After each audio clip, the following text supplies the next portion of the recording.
स्वागत है आपके अपने YouTube channel open mind tutorial 10th board में। तो आज हम लोग पढ़ेंगे भूगोल का फर्स्ट चैप्टर जिसका नाम है संसाधन और विकास। उसमें हमारे जो मेन पॉइंट्स हैं जिसको ऑब्जेक्टिव के रूप में जिसमें से ऑब्जेक्टिव निकाल के पूछा जाता है उसके बारे में हम लोग पढ़ेंगे और जानेंगे, ठीक है। और अपनी भाषा में उसको याद करेंगे, ये नहीं किताबी भाषा नहीं, अपने भाषा में उसको याद करना है ताकि हम लोग एग्ज़ाम में अपनी भाषा में लिखकर अच्छा नंबर ला सके। और हाँ, एक बात यदि आपको PDF चाहिए तो डिस्क्रिप्शन में लिंक दिया हुआ है, आप प्ले स्टोर से डाउनलोड करके आप PDF ले सकते हैं, ठीक है। चलिए तो हम लोग पढ़ते हैं क्या, संसाधन और विकास। संसाधन कहते किसको है, हमारे जीवन में जिस चीज़ का इस्तेमाल करके हम अपनी ज़रूरतों को पूरा करते हैं उसे संसाधन कहते हैं, ठीक है। जैसे में खाने के लिए दाल चावल हो गया और रहने के लिए घर है, वो सब क्या है, हमारा संसाधन है, ठीक है। पेड़ पौधा हो गया जिससे हम लोग फल फूल जो भी खा रहे हैं। और अब आते हैं क्या है, संसाधन हो गया, आते हैं विकास पे। तो विकास किसे कहते हैं, तो विकास देखिए आज आप कहीं पर भी हैं और ऑनलाइन पढ़ रहे हैं, मोबाइल से पढ़ रहे हैं, तो वो विकास का ही देन है कि आप कहीं पर भी हैं पढ़ रहे हैं। पहले क्या था कि पहले चूल्हा पे खाना बनता था, लेकिन अब क्या है, गैस पे खाना बन रहा है। ये आपका विकास का जीता जागता उदाहरण है आपके सामने, आप इसको देखकर खुद समझ सकते हैं, ठीक है। तो आते हैं, संसाधन को कितने भागों में बांटा गया है, 2 भागों में, ठीक है। पहला जैव संसाधन, दूसरा जैव संसाधन यानी निर्जीव संसाधन, ठीक है।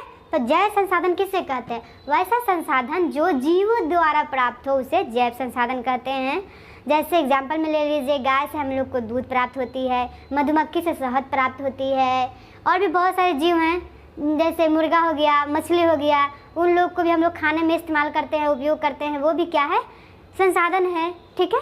अब आते हैं जैव संसाधन यानी निर्जीव संसाधन, वैसा संसाधन जो निर्जीवों द्वारा प्राप्त हो उसे निर्जीव संसाधन या अजैव संसाधन कहते हैं। जैसे एग्जाम्पल में ले लेते हैं ईंट से हम लोग अपना घर बनाते हैं, भूमि मिट्टी, उससे क्या होता है, हम लोग खेती अपना करते हैं। यदि मिट्टी नहीं रहा तो हम लोग खेती कहाँ से करेंगे, कैसे खाएंगे, नहीं खा पाएंगे, ठीक है। तो जैव और अजैव संसाधन, चलिए देख लीजिए आप लोग, इसमें भी संसाधन किसे कहते हैं, तो प्रकृति से प्राप्त विभिन्न वस्तुएं जो हमारी आवश्यकताओं को पूरा करने में प्रयुक्त होती है, जिनको बनाने के लिए प्रौद्योगिकी उपलब्ध वह संसाधन कहलाती है। अब प्रौद्योगिकी इसमें जो शब्द है वो क्यों इस्तेमाल किया गया, क्यों इसमें यूज़ किया गया है।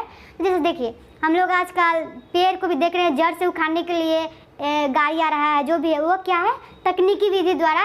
अब मान चलिए कि चीनी हम लोग को लेना है, तो चीनी पेड़ पे तो नहीं उगता है, चीनी बनाने के लिए हम लोग क्या, ईख का खेती करना पड़ेगा। उसके बाद तकनीकी विधि द्वारा हम लोग को चीनी तैयार करना पड़ता है। और भी है बहुत सारी चीज़, जैसे पेट्रोल हो गया, तो पेट्रोल भी क्या है, ज़मीन के अंदर है, तो उसे तकनीकी विधि द्वारा, मशीन द्वारा हम लोग अपना पेट्रोल निकालते हैं और अपने इस्तेमाल में लाते हैं, ठीक है। इसीलिए इसमें जो संसाधन है उसमें प्रौद्योगिकी शब्द का इस्तेमाल किया गया है, ठीक है। अब आते हैं हम लोग अपने अगले पॉइंट में। हमारा अगला जो पॉइंट है वो क्या बोल रहा है, जीव मंडल से प्राप्त संसाधन जैव संसाधन कहलाते हैं। हम बताते हैं संसाधन 2 प्रकार के होते हैं, जैव संसाधन और अजैव संसाधन या निर्जीव संसाधन भी कह सकते हैं। तो जीव मंडल यानी हमारे आसपास जो भी मंडल है, वायुमंडल हैं, उनसे प्राप्त हमें सभी जो सजीव से प्राप्त होते हैं उसे संसाधन कहते हैं, ठीक है। अब आते हैं निर्जीव वस्तुओं द्वारा निर्मित संसाधन और जैव संसाधन कहलाता है, जो हम आपको अपनी भाषा में समझा दिए हैं और यहाँ पे लिखा हुआ है, ठीक है। आते हैं नेक्स्ट में, नेक्स्ट क्या बोल रहा है हमारा, चलिए क्या बोल रहा है, वो संसाधन जिन्हें विभिन्न भौतिक, रासायनिक अथवा यांत्रिक प्रक्रिया द्वारा पुनः उपयोग बनाया जा सकता है नवीकरणीय संसाधन कहलाता है। अब हाँ, तो इसमें नवीकरणीय संसाधन आया, नवीकरणीय संसाधन समझ रहे हैं, वैसा संसाधन जिसे दोबारा बनाया जा सकता है उसे नवीकरणीय संसाधन कहते हैं। एग्जाम्पल में आप लोग देख रहे हैं वायु, जल, सूर्य का प्रकाश आदि। तो वायु है, जल भी है, जो रासायनिक प्रक्रिया द्वारा हम लोग बनाते हैं, और देखिए इसमें रासायनिक और यांत्रिक जो भी वायु है, नवीकरणीय और नवीकरणीय संसाधन, वैसा संसाधन जिसे हम लोग दोबारा नहीं उत्पादन कर सकते हैं उसे अनवीकरणीय संसाधन कहते हैं। और यदि आप उसको उत्पादन करना भी चाहते हो तो आपको लाखों 100 साल बहुत साल लग जाएगा उसको निर्माण करने में। ठीक है, आते हैं एग्जाम्पल में। हमारा एग्जाम्पल क्या बोल रहा है, चलिए आइए देखिए। वे संसाधन जिन्हें एक बार उपयोग में लाने के बाद पुनः उपयोग में नहीं जा सकता, इनका निर्माण तथा विकास एक लंबे भूवैज्ञानिक अंतराल में हुआ है और नवीकरणीय संसाधन कहलाते हैं। जैसे खनिज, कोयला, ये सब क्या है, मतलब लाखों वर्ष लगते हैं इसको तैयार होने में।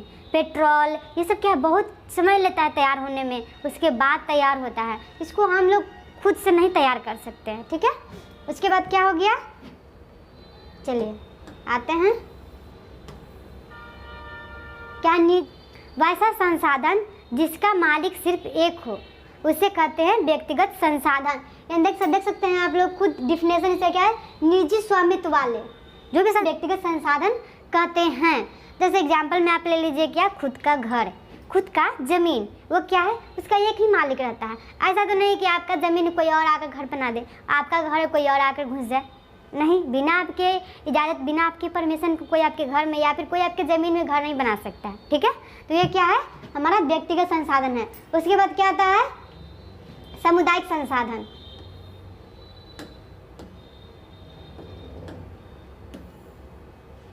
ये भी आपके एग्जाम में पूछे जाते हैं। ठीक है, वे संसाधन जिनका उपयोग समुदाय के सभी लोग करते हैं उसे सामुदायिक संसाधन कहते हैं। जैसे एग्जाम्पल में ले लीजिए मंदिर, पार्क, तालाब, ये सब क्या है, ये सामुदायिक चीज़ है, जिसमें आप जाने से मना नहीं कर सकते। मंदिर में कोई जाएगा तो क्या आप मना कर दीजिएगा, बिल्कुल नहीं। यदि कोई पार्क में जा रहा है टहलने के लिए तो क्या आप मना कर दीजिएगा, नहीं, वो सामुदायिक चीज़ है, आप नहीं मना कर सकते हैं। ठीक है, क्योंकि आप उसका अकेले का मालिक नहीं, वो सामुदायिक चीज़ है, उसमें सामुदायिक लोग जाएंगे ही जाएंगे। ठीक है, अब आते हैं क्या है हमारा नेक्स्ट पॉइंट, क्या है इसमें देखते हैं। किसी भी प्रकार के संसाधन जो राष्ट्र को भौगोलिक सीमा के भीतर मौजूद हो राष्ट्रीय संसाधन होते हैं। व्यक्तिगत सामुदायिक संसाधनों को राष्ट्र हित राष्ट्रीय सरकार द्वारा अधिगृहित किया जा सकता है। राष्ट्र जैसे रोड है, तो रोड क्या है, वो राष्ट्र का संसाधन है जिसपे हम सभी जनता चलते हैं। लेकिन ऐसा तो नहीं कि वो रोड हमारा हो गया, नहीं, उस रोड पे अधिकार राष्ट्र का है और राष्ट्र ने हमें उसका इस्तेमाल करने के लिए अधिकार दिया है। ठीक है, इसीलिए हम लोग इसे राष्ट्रीय संसाधन कहते हैं। किसी प्रकार के संसाधन जो राष्ट्र को भौगोलिक सीमा के भीतर मौजूद हो उसे राष्ट्रीय संसाधन कहते हैं। अब आते हैं विकास के आधार पे संसाधन को 4 भागों में बांटा गया है। ठीक है, वो क्या है 4 संसाधन, आइए हम देखते हैं। पहला क्या है, पहला हमारा संभावित संसाधन, दूसरा कहाँ गया, दूसरा है विकसित संसाधन। ठीक है, उसके बाद आते हैं तीसरा पे, तीसरा हमारा कहाँ गया है, चलिए देखते हैं।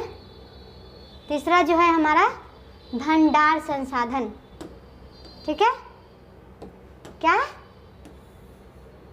भंडार संसाधन क्या है, वैसा संसाधन जो उस क्षेत्र में विद्यमान तो है, यानी उपस्थित है, वहाँ पे है, बट उसका इस्तेमाल नहीं किया जा रहा है, उसे संभावित संसाधन कहेंगे। जैसे एग्जाम्पल में देखिए, गुजरात में जो है ना, वहाँ पवन और सौर ऊर्जा बहुत मात्रा में है। ठीक है, बहुत ज़्यादा है, लेकिन उसका इस्तेमाल नहीं किया जा रहा है। जबकि पवन से जो भी बिजली बनाया जा सकता है, सौर ऊर्जा से बिजली बनाया जा सकता है, लेकिन बनाया नहीं जा रहा है। बस संभावना है कि शायद फ्यूचर में वो लोग इसका इस्तेमाल करें, इसलिए संभावित संसाधन कहा गया है। ठीक है, अब आते हैं क्या, वो संसाधन जिनका सर्वेक्षण किया जा चुका है, इनके उपयोग की गुणवत्ता तथा मात्रा निर्धारित हो चुकी है, उन्हें विकसित संसाधन कहते हैं। प्रकृति में उपलब्ध होने वाले वे पदार्थ जो मानव आवश्यकताओं की पूर्ति कर सकते हैं, लेकिन तकनीकी ज्ञान ना होने या पूरी तरह विकसित ना होने के कारण बाहर है, भंडार कहलाते हैं, भंडार संसाधन कहलाते हैं। ठीक है, अब क्या है हमारा, हम लोग भंडार तक पहुंच गए। उसके बाद क्या है, सतत पोषीय विकास। इसे मतलब इसका डिफिनेशन क्या है, इस तरीके से विकास किए जाए जिससे पर्यावरण को हानि ना पहुंचे तथा वर्तमान में किए जा रहे विकास द्वारा भावी पीढ़ियों की आवश्यकताओं की अवहेलना ना हो, उसे क्या कहते हैं? सतत विकास कहते हैं। ठीक है, देखिए ये हो गया हमारा। अब आते हैं हमारा क्या है? संसाधन नियोजन, ऐसा उपाय अथवा तकनीक जिसके द्वारा संसाधन उचित उपयोग सुनिश्चित किया जा सके, उसे क्या कहते हैं? संसाधन नियोजन कहते हैं। ठीक है, देख लिए आप लोग। अब क्या? संसाधन संरक्षण। संसाधन संरक्षण किसे कहते हैं? संसाधनों का न्याय संगत तथा नियोजबद्ध प्रयोग जिससे संसाधनों का अपव्यय ना हो, यानी कि दुरुपयोग ना हो, उसे क्या कहते हैं? संसाधन संरक्षण। यानी संसाधन को संरक्षित करके रखना, जो हमारे आने वाले पूर्वज, जो हमारे पूर्वज नहीं, जो हमारे आने वाले पीढ़ी है, संतान है, उनकी आवश्यकता, उनकी ज़रूरतों को पूरा कर सके। जैसे पानी है, पानी का क्या है? क्या कहता है अभी एक चला हुआ है, सेव वाटर सेव लाइफ। ठीक है, तो ये क्या है? अभी सेव वाटर यानी कि जल को बचाने के लिए इसलिए कहा जा रहा है ताकि हमारे आने वाले जो पीढ़ी है, हमारे जो संतान है, संतान के संतान है, उनको पानी का कमी नहीं हो, इसलिए कहा जा रहा है। और पानी भी क्या है? संसाधन है, उसे संरक्षण करने के लिए कहा जा रहा है। ठीक है, चलिए आते हैं नेक्स्ट में, भूमि निम्नीकरण। भूमि निम्नीकरण किसे कहते हैं? चलिए देखते हैं। विभिन्न प्राकृतिक, ये रहा हमारा भूमि निम्नीकरण। विभिन्न प्राकृतिक तथा मानवीय क्रियाकलापों द्वारा मृदा का कृषि के योग्य न रह पाना भूमि निम्नीकरण कहलाता है। यानी जिस भूमि का कृषि लोग, किसान लोग इस्तेमाल नहीं कर पा रहे हैं, उसे हम लोग क्या कहते हैं? भूमि निम्नीकरण कहते हैं। ठीक है, नेक्स्ट पॉइंट में हम लोग आते हैं, नीवल अथवा शुद्ध बोया गया क्षेत्र। क्या है? नीवल अथवा शुद्ध बोया गया क्षेत्र। हम लोग इसमें क्या पढ़ेंगे? वह क्षेत्र जहाँ वर्ष में एक बार या एक से अधिक बार कृषि की गई हो, उसे नीवल अथवा शुद्ध बोया गया क्षेत्र कहते हैं। ठीक है, आते हैं अब कुल बोया गया क्षेत्र। कुल बोया गया क्षेत्र किसे कहते हैं? डिफिनेशन है आपका, शुद्ध बोया गया क्षेत्र में प्रति भूमि को जोड़ना कुल बोया गया क्षेत्र कहलाता है। यानी शुद्ध बोए गए क्षेत्र, जो प्रति होता है ना, जो जिसमें बंजर जिसको कहते हैं, ठीक है, उसको भी जोड़ लेते हैं हम लोग अपने खेत में, उसे ही क्या कहते हैं? कुल बोया गया क्षेत्र। चलिए अब आते हैं प्रति भूमि। वह भूखंडन जिस पर कुछ समय खेती नहीं की जाती और खाली छोड़ दिया जाता है, उसे प्रति कहते हैं। इसे आप लोग अपने भाषा में हमेशा यूज करते रहते हैं कि देखते हैं खाली जगह तक कहते हैं ये तो प्रति है। ठीक है, ये लोग ये तो आपके लिए बहुत आसान है, मतलब कहें तो दूध भात है। ठीक है, इसको हमको लग रहा है कि बताने की जरूरत नहीं है, तो आप खुद ही समझ लीजिए कि प्रति भूमि किसे कहते हैं? वैसा भूमि जिस पे एक बार किसान अपना खेती कर लिया हो और उसे छोड़ दिया हो, उसे प्रति भूमि कहते हैं। क्या है? वह भूखंड जिस पर कुछ समय खेती नहीं की जाती है और खाली छोड़ दिया जाता है, उसे प्रति कहते हैं। ठीक है, जो खाली रहता है जमीन उसे ही प्रति कहते हैं। ठीक है, बंजर भूमि वह भूखंड जिस पर कोई पैदावार नहीं होता तथा जो पहाड़ी, रेतीली अथवा दलदली होती है, उसे क्या कहते हैं? बंजर भूमि। जिस पे हम लोग कभी खेती करते ही नहीं हैं, जहाँ मान चलिए एग्जाम्पल में लीजिए पहाड़ी, वहाँ पे क्या हम लोग खेती करेंगे? जो दलदली ज़मीन है वहाँ पे हम लोग क्या खेती करेंगे? बिल्कुल नहीं करेंगे, इसीलिए उसे हम लोग क्या कहेंगे? बंजर भूमि कहेंगे। ठीक है, आते हैं हमारा नेक्स्ट क्या है? लैटेराइट मृदा। अब आते हैं हम लोग क्या है? मिट्टी के प्रकार में आते हैं। ठीक है, अधिक वर्ष वाले क्षेत्रों में मिट्टी की ऊपरी परत के तेजी से कटाव से निर्मित मृदा क्या है? लैटेराइट मृदा है। ठीक है, मृदा अपरदन प्राकृतिक कारकों द्वारा मृदा का एक स्थान से हटना या हटाना मृदा अपरदन कहलाता है। ठीक है, एक स्थान से क्या बोला? प्राकृतिक कारकों द्वारा मृदा का एक स्थान से हटना, यानी जैसे बारिश आता है तो बहुत सारा पानी अपने साथ मिट्टी लेकर ही बहता है।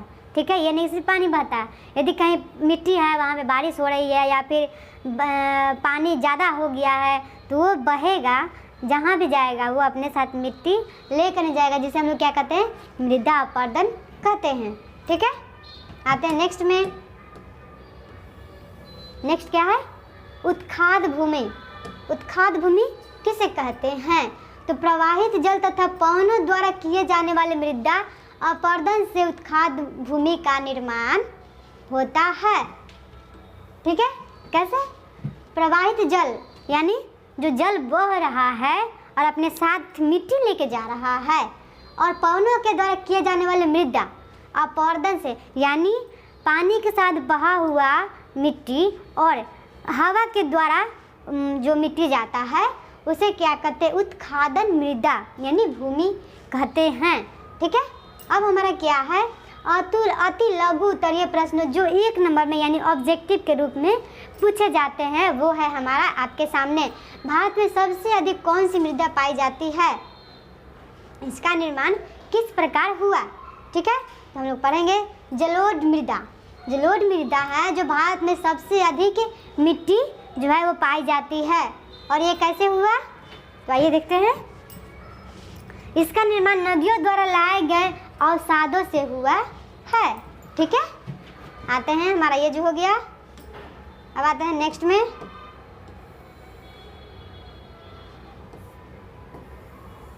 नेक्स्ट क्या है हमारा? जलोढ़ महाराष्ट्र, सौराष्ट्र और मालवा में कौन सी मृदा पाई जाती है? इस मृदा का निर्माण किस प्रकार हुआ? तो महाराष्ट्र, सौराष्ट्र और मालवा में हमारा जो है मिट्टी वो काली मिट्टी पाई जाती है यानी काली मृदा। ठीक है, और इसको रेगर मृदा भी कहते हैं। ठीक है, एक आपको ऑब्जेक्टिव में पूछ सकता है कि काली मृदा का दूसरा नाम क्या है? तो क्या है? रेगर मृदा। ठीक है, तो इसका निर्माण जो है ज्वालामुखी के मैग्मा तथा अग्नेय शैलों द्वारा हुआ है। कैसे हुआ है? इसका निर्माण जो काली मृदा है उसका निर्माण कैसे? ज्वालामुखी, मैग्मा और अग्नेय शैलों द्वारा हुआ है। ठीक है, ये आपका 1 नंबर में आता है। उसके बाद आते हैं क्या? मृदा निर्माण की प्रक्रिया में किन्हीं 2 महत्वपूर्ण कारकों का नाम लिखिए। इसमें 2 बोला है, हम इसमें 7 लिख दिए हैं। ठीक ना, आपको अगर 2 याद हो, 3 याद हो, 7 में से तो हमको लगता है कि आपको 3 याद होगा ही होगा। ठीक है, तो आप 3 ही लिख दीजिएगा। ठीक है, कोई दिक्कत नहीं है। चलिए, तो हमारा क्या है? उच्चावच, जनक शैली, जलवायु, वनस्पति, सस्तर शैली, ह्यूम्स समय। ठीक है, ये सब क्या है? मृदा निर्माण की प्रक्रिया में यानी मृदा निर्माण होने में जो जो चीज़ लगते हैं वो सभी हैं प्रक्रिया। ये उच्चावच जो हमारे मृदा निर्माण में शामिल है। ठीक है, अब आते हैं क्या है? भारत में पाए जाने वाली विभिन्न मृदाओं में से किन्हीं 2 के नाम लिखो। तो अभी हम लोग पढ़े हैं 2, एक काली मृदा और एक जलोढ़ मृदा, जो कि आपका इसमें बहुत सारा लिखा हुआ है, लेकिन हम लोग जो अभी पढ़े हैं प्रेजेंट में वो क्या है? जलोढ़ मृदा और काली मृदा। कम से कम ये 2 तो याद रहेगा, लेकिन आपको ऑप्शन में देखिए बहुत सारा दिया गया है, 5 दिया गया है। कम से कम 3 याद रखिएगा। ठीक है ना, नहीं तो फिर भाई क्या कह सकते हैं? जलोढ़ मृदा, काली मृदा, लाल व पीली मृदा, लैटेराइट मृदा और मरुस्थलीय मृदा, 5 तरह के मृदा हैं। और भी एक हैं, ठीक है, क्या कहते हैं? वन मृदा। ठीक है ना, ये टोटल 6 हैं, जिसमें कि आपको कम से कम 3 को याद रखना है मृदा का नाम, कि 6 प्रकार की मृदा होते हैं, 3 को याद रखिएगा, वही काफ़ी है। ठीक है, आते हैं नेक्स्ट में। नेक्स्ट में क्या बोल रहा है?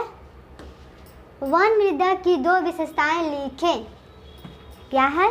चलिए, नदी घाटियों में मृदा दोमट तथा सिलटदार, परंतु ऊपरी ढलाने पर इनका गठन मोटे कणों द्वारा होता है। ठीक है, दूसरा क्या? हिमालय के हिम क्षेत्रों में अधिशिलिक तथा ह्यूम्स रहित मृदा है। ठीक है, विशेषताएं हैं वन मृदा के, विशेषताएं हैं 2, आपका पहला ये और दूसरा ये। अब आते हैं क्वेश्चन नंबर 6, क्या है? मरुस्थलीय मृदा की 2 विशेषताएं, यानी जो 6 प्रकार की मृदा है उन सभी की आपको 2-2 विशेषताएं याद कर लेना है। ठीक है, रट लेना है। चलिए, तो आते हैं नेक्स्ट में।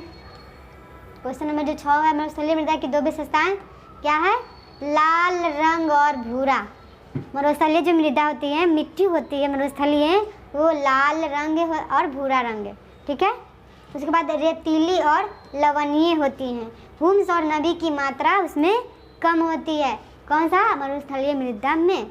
ठीक है, आते हैं क्वेश्चन नंबर 7। क्वेश्चन नंबर 7 में क्या बोल रहा है? पृथ्वी सम्मेलन 1952 का मुख्य उद्देश्य क्या था? क्या था? तो पर्यावरण संरक्षण तथा सामाजिक आर्थिक विकास की समस्याओं का हल ढूंढना। ठीक है ना, ये था। तो उसके बाद आते हैं क्या है हमारा क्वेश्चन नंबर 8। एजेंडा 21 यानी एजेंडा 21 क्या है? एक कार्य सूची है जिसका उद्देश्य समान हितों, ठीक है, समान हितों, पारस्परिक आवश्यकताओं एवं सम्मिलित जिम्मेदारियों के अनुसार विश्व सहयोग के द्वारा, क्या है? विश्व सहयोग के द्वारा पर्यावरणीय क्षति, गरीबी और रोगों से निपटना। एजेंडा 21 क्या है? अच्छा से याद कर लीजिएगा आप लोग। यह एक कार्य सूची है जिसमें पर्यावरण क्षति और गरीबी और रोगों से निपटने के लिए यह जो है कार्य सूची बनाई गई है। ठीक है, अब आते हैं हमारा नेक्स्ट जो है, नेक्स्ट क्या है क्वेश्चन नंबर 9 में। किन्हीं 2 राज्यों के नाम बताएं जहां सोपानी कृषि यानी सीढ़ीदार कृषि, सीढ़ीदार कृषि की जाती है। इस प्रकार की कृषि का क्या लाभ है? ठीक है, तो 2 बताना है हमें, 2 राज्य का नाम बताना है। तो जम्मू और कश्मीर, हिमाचल प्रदेश, इसमें 2 की जगह हम बहुत सारा नाम दे दिए हैं, आपको 2 याद रहेगा वही काफ़ी है। ठीक है, तो जम्मू व कश्मीर, हिमाचल प्रदेश, उत्तराखंड, अरुणाचल प्रदेश, मणिपुर, नागालैंड, मिजोरम, यह मृदा अपरदन को नियंत्रित करती है। क्या है?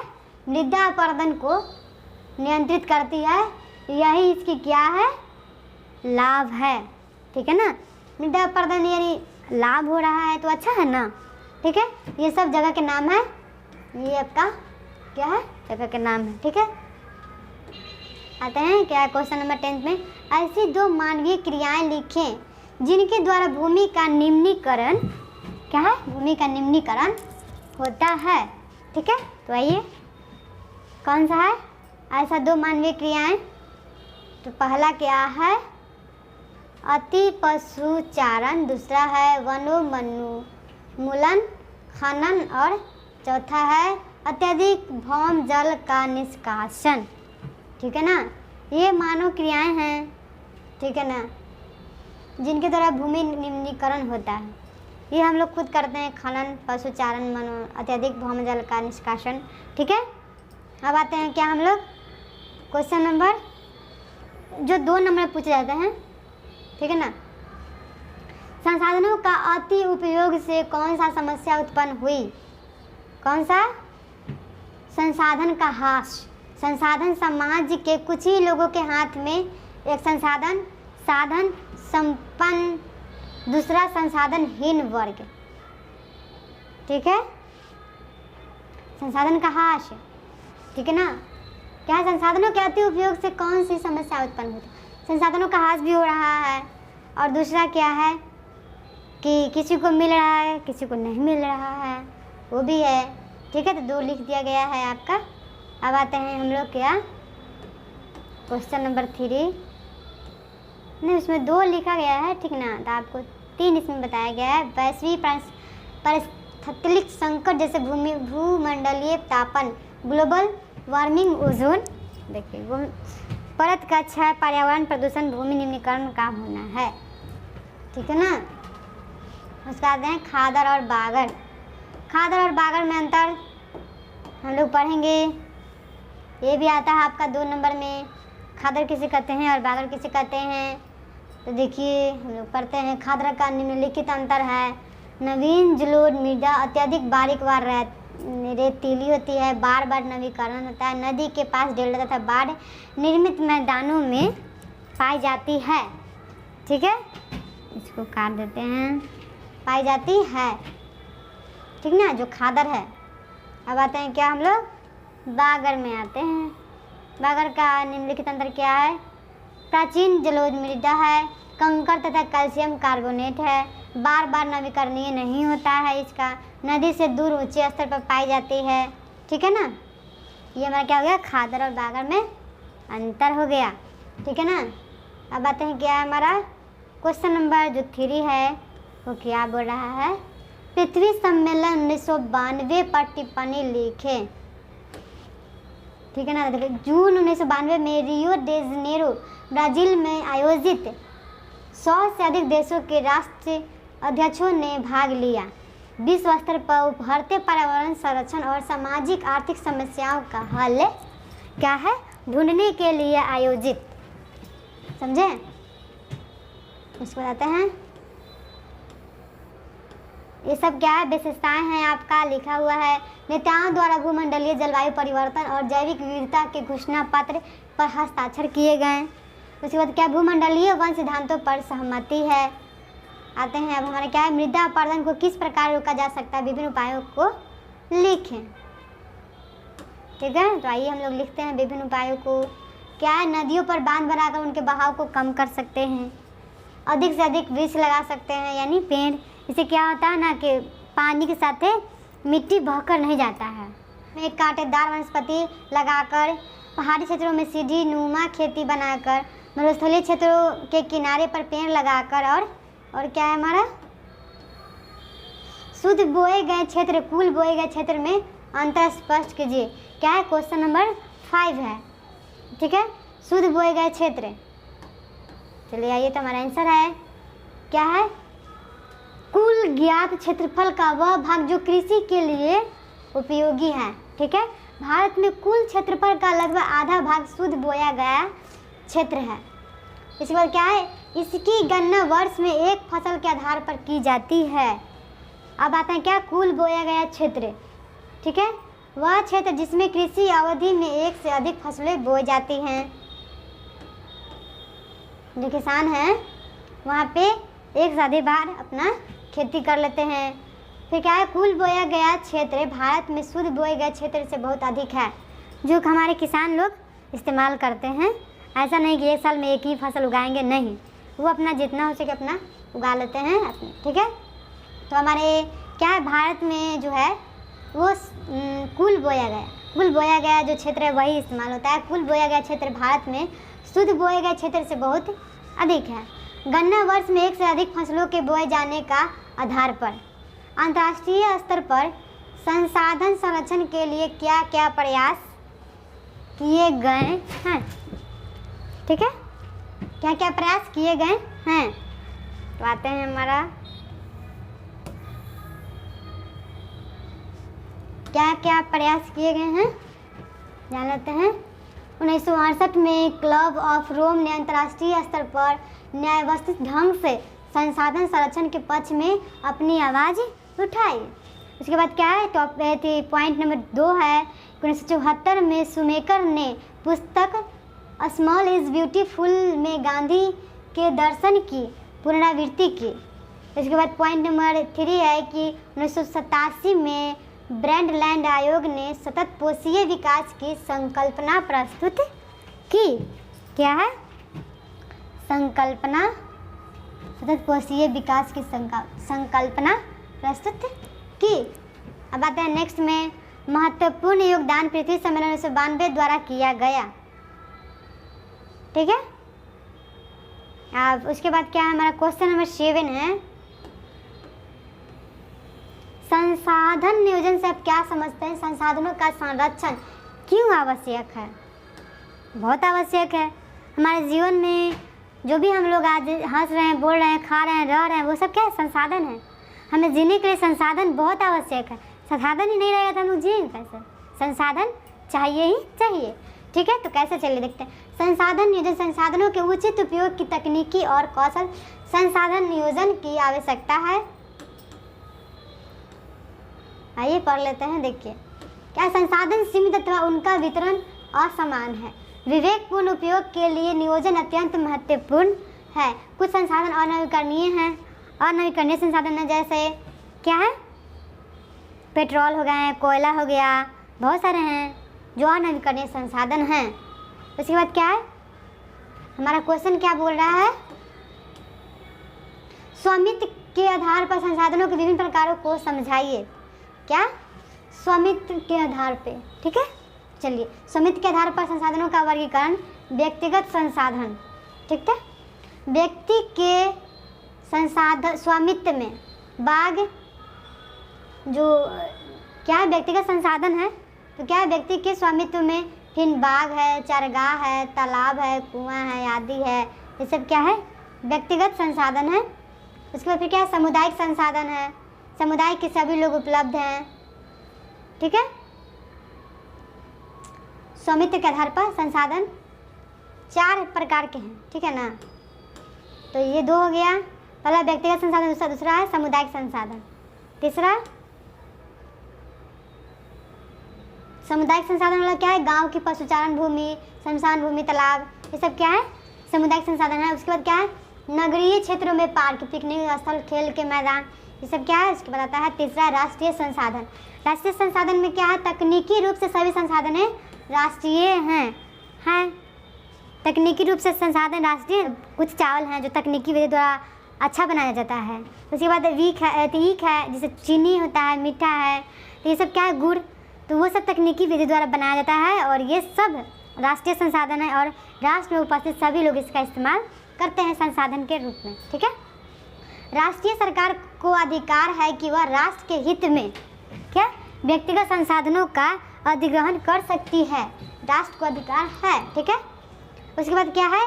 खनिज संसाधन, जल संसाधन, वन संसाधन, वन्य जीव, राजनीतिक सीमाओं के भीतर संपूर्ण भूमि, यानी राजनीतिक के भीतर जो भी है भूमि, वो सब क्या है? राष्ट्रीय संसाधन है। ठीक है। जल संसाधन है, खनिज संसाधन, ये सब क्या है? राष्ट्रीय संसाधन है। उसके बाद क्या आता है? समुद्री मिल, ये भी क्या है? राष्ट्रीय संसाधन है। यानी समुद्री, देखिए हम लोग इसमें जानेंगे। जैसे देखिए क्या हुआ कि ये जो है ये समुद्र हो गया। ठीक है। ये हमारा पानी हो गया। ठीक है ना।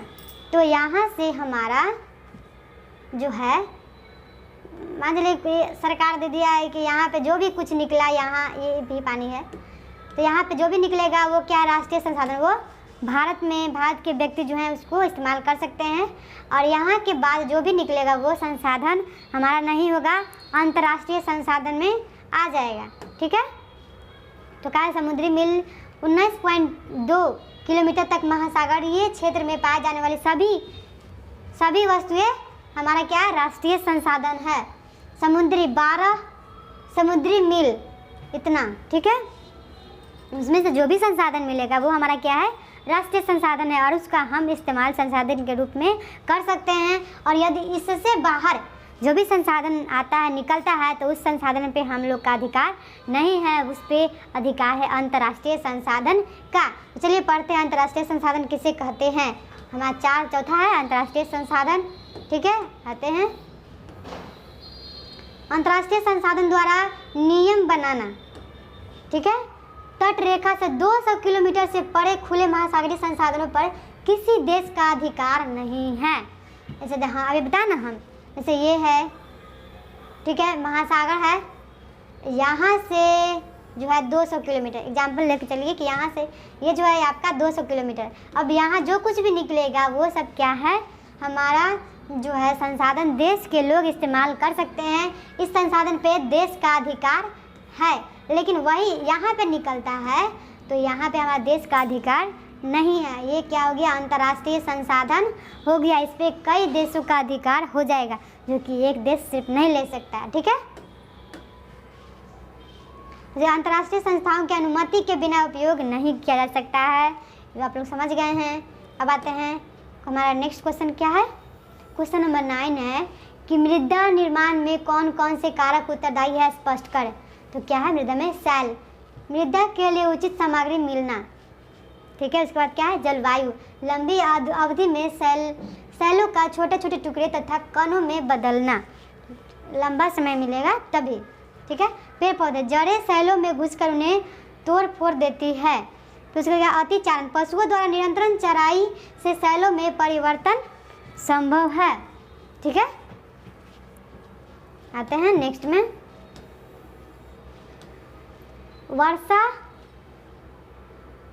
वर्षा का जल सेलों के छिद्रों में घुसकर तोड़फोड़ का कार्य करता है। लंबे समय तक इन कारकों के क्रियाशील रहने से सेलों में टूटने की क्रिया चलती रहती है, धीरे धीरे मृदा का निर्माण होता है। ठीक है। क्या है? वर्षा जल, उसमें जो सेल है अपना घुसकर अपना प्रवेश कर लेते हैं, उसके बाद क्या होता है? मृदा का निर्माण, वो टूट जाता है, टूटने के बाद क्या है? मृदा का निर्माण होते रहता है। ठीक है, आते हैं क्वेश्चन नंबर 9 में। भारत में पाए जाने वाली मृदाओं का वर्णन करो तथा उनका वितरण भारत के मानचित्र में दर्शाइए। ठीक है, तो आते हैं जलोढ़ मृदा। क्या है? जलोढ़ मृदा संपूर्ण उत्तरी मैदान में फैला हुआ है। जलोढ़ मृदा कहाँ है? उत्तरी मैदान में। ठीक है, सिंधु, गंगा तथा ब्रह्मपुत्र नदी तत्वों द्वारा विकसित है। रेत, सिल्ट तथा मृत्तिका के विभिन्न अनुपात हैं। बहुत उपजाऊ तथा गन्ना, चावल के गेहूं आदि फसलों के लिए उपयुक्त है। कौन सा? जलोढ़ मृदा। इसमें क्या है? चावल, गेहूं, गन्ना ये सब जो है अच्छे पैमाने पे उगाए जा सकते हैं। ठीक है, आते हैं काली मृदा। काली मृदा किसे कहते हैं? हम आप लोग पढ़ ही लिए हैं काली मृदा। इसका रंग जो है काला है और दूसरा नाम क्या है? रेगड़ मृदा। आप लोग इसके पहले पढ़े हैं। ठीक है, रेगड़ मृदा काला रंग का होता है। काली मृदा कपास तथा मूंगफली की खेती के लिए अत्यंत उपयुक्त है। काली मृदा में कौन सा फसल उगाया जाता है? कपास और मूंगफली। ठीक है, महाराष्ट्र, सौराष्ट्र, मालवा, मध्य प्रदेश और छत्तीसगढ़ के पठार में पाई जाती है। ठीक है ना, काली मृदा कहाँ पाई जाती है? तो मालवा, मध्य प्रदेश और महाराष्ट्र में। ठीक है, छत्तीसगढ़ के पठार में पाई जाती है। ये सब क्या है? आपका जगह का नाम है जहाँ काली मृदा पाई जाती है। ठीक है, आते हैं नेक्स्ट में। ये आपका पुस्तक से है। ठीक है, तो आप लोग अपना कर लीजिएगा। क्या है? देखिए, लौह अयस्क किस प्रकार का संसाधन है? हमारा जो सही आंसर है वो क्या है? इसमें नवीकरणीय योग्य संसाधन। चलिए,